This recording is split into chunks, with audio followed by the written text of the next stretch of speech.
if I can go out and find someone's LinkedIn profile, company report, customer web address, and I can plug that all into an AI engine and I can have it, because it's all in the prompts, ladies and gentlemen. If I can have it prepare for me 10 bullet points that I can send to a customer in seconds flat that would entice them to have a conversation with me, guess what? I might have been able to think of 2 or 3 or 5 or maybe even 9 of those bullet points off the top of my head, and write a 30-minute email to this person that I feel is all perfect and crafted, and maybe not get a response, right? AI can do that exact same thing in seconds flat and pull in all their company reports and their web address and information from their LinkedIn profile. And then, yeah, keep the humanity, keep the authenticity. I'm going to be the final editor of this thing, but ship it in seconds flat. I can start a lot more conversations. Conversations lead to relationships. Relationships beget deals. It's that simple. So you've got to think about how you can leverage the tools to augment your strategy so you can create more winning relationships. Yeah. And you can tell AI to do it in your voice. You can literally feed your book into AI and it will start to sound more like you. And as you develop it and go further. And so all my store owners, so let me just do this. If you're a sales rep or an sales executive, or you own a manufacturing company and you don't get this book, you're an absolute fool. And I'm just going to tell you this: get it, live by it, implement it. You won't. You might buy it, probably won't read it. And if you read it, it's going to be too much work and you won't do it. Prove me wrong. That said, all my store owners, guys and gals, you're like, what's this like got to do with me? Everything. Here's your deal. You wear 15 to 20 hats every day as a store owner. Sometimes you're the janitor. Sometimes you got to jump on that delivery truck. Sometimes you're answering the phone. Anything that doesn't get done by one of your employees, you have to do it. I know what you live. I'm in stores almost every day. I know the life that you live. I know you need to be on social media and make great posts. Guess what? Here, what used to take you a half an hour can literally take you seconds. Give you an example. I want to post on Facebook and my other social media channels a post about what are the best ways to get a good night's sleep. Put that in your prompt. It'll spit out exactly what you want. You can even say, give me 7 tips or 8 or 9, whatever it is that you want, on how to get a good night's sleep. And that it's done for you in seconds. Post that and be done. Now, next thing that you have to do, I'm telling you, as a store owner, if you're using AI the right way, I am like begging you to use it. It's not hard. If I, Mr. Dinosaur here, can do it, you can do it too. And it will make your job so much easier. Can you add to that?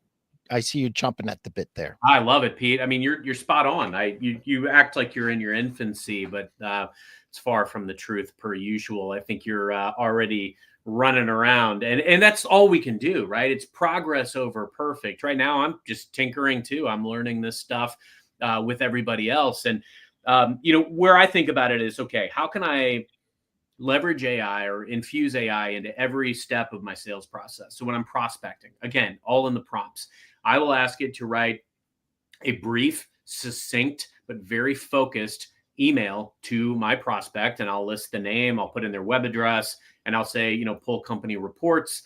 Here's a LinkedIn profile of the person, if it's one person, and write a message that would inspire them to take a meeting with me. And I will say things like, please give me a subject line that has the maximum response rate. I'm a Moneyball data-driven sales guy, so I'm looking at probability. If I can enhance the probability that it has an open rate, so write me the subject line that has the best open rates, write me an email body that has the best response rate, write something that will inspire them to take a meeting with me. And don't get me wrong, I never just press send on what AI spits out. I will go in and massage it. But my point is, and what Pete just said is spot on.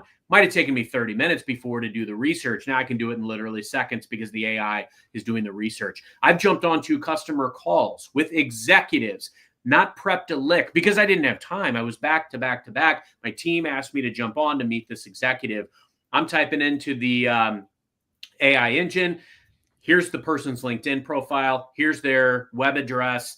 Tell me some 10 talking points that would outline why my organization would be a unique, differentiated partner for this customer's organization. It'll give me as many bullet points as I want. And by the time I get to about third or fourth on those bullet points, I start to get the head nods from these people on my team's call.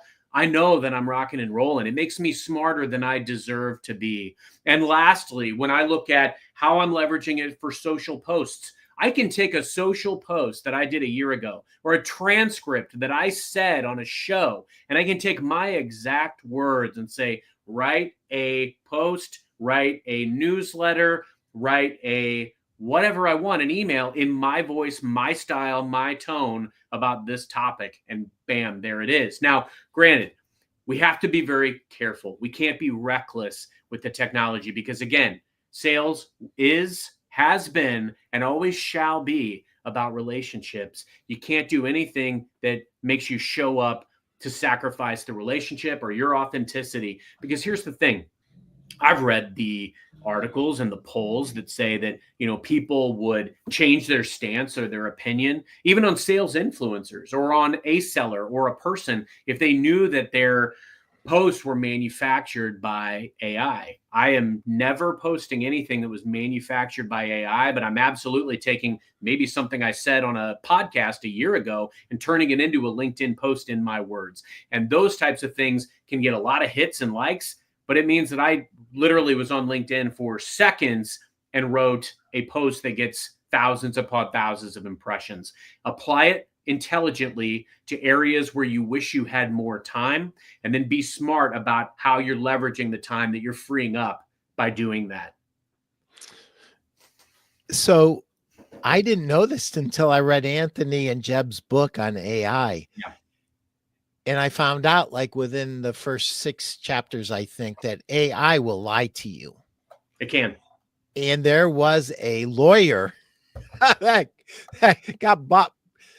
got in some hot water with a judge because AI made up some cases. It wants to satisfy the prompts that you give it. And that's why, Carson said it very quickly, but I want to unpack that just a little bit. AI is as good as the prompts that you give it. So you have to experiment with prompts, and generally speaking, more details better. The other thing is you have to read the answer and you have to be responsible for the answer before you post it. And knowing that AI can potentially lie to you is a huge advantage. One of the things that you talked about was you had a boss that you greatly admired because he or she helped you see around the curves and perceive their job is to help a salesperson see around the curves.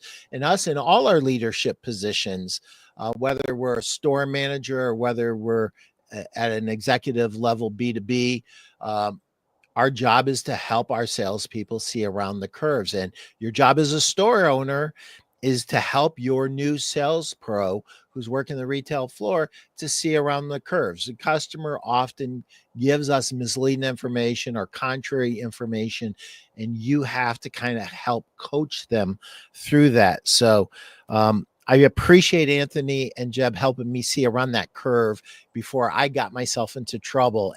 And so for the $20 or $25 a book costs, I'm like, hey, amen. I don't have to slop it up now, right?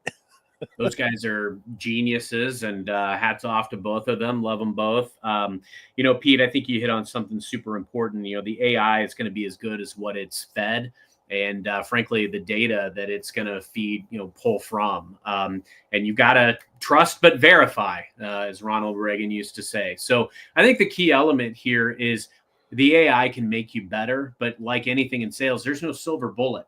And I think that's the key element. And I also had to really realize, what is my unique differentiator as a seller, as a sales leader? I was not a prototypical technology or cloud seller when I started working at Microsoft 11 plus years ago. And I had to really find my niche. I had to realize that I'm a community builder. I'm an orchestrator. I'm one of those sick people that loves prospecting. And so when I heard people say, hey, we don't have good line of business relationships, people just look at us as a vendor in these certain situations. I said, challenge accepted. These people are on LinkedIn. Let me go out and reach out. But I'm not just going to reach out to 1 or 2 or 5 or 10 executives. At my biggest deal that I signed in the last 5 years, I reached out to over 500 people in that one organization, got a meeting with the president, got in his office, brought him a copy of my CEO's book, and highlighted some passages that I knew would resonate with this person. I found out what they were trying to build and why they were looking at a competitor, and frankly showed them how going with the competitor was not the right path, that we had a model built exactly for this. We had relationships with people that they needed relationships with. And while it took 2 years, a pandemic, and 7 C-level changes, we got the deal done. And it looked very different by the time it was done. But my point in saying that was I had to realize my value prop for my customers. It was that I could demystify this behemoth that I work for. And I knew the resources and the people to bring in to help them. Sometimes it was, let me introduce you to this executive and get out of the way so the sweet music can happen. Very similarly with my team. Sometimes the greatest value that I can bring my team is I can walk into a situation, and I've seen this before. When I did this 3, 4, 5, 6, 9 years ago, this is how I tackled it. I have that immediate credibility with my team because I carried a bag as long as I did. And I'm willing to roll up my sleeves and get in the trenches with them. I still prospect. I still talk to executives regularly. I want to talk to customers as much as humanly possible.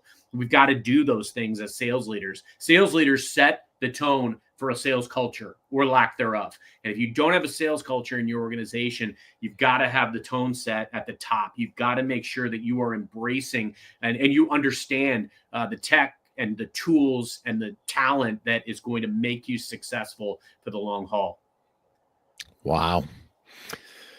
So good. And that ties right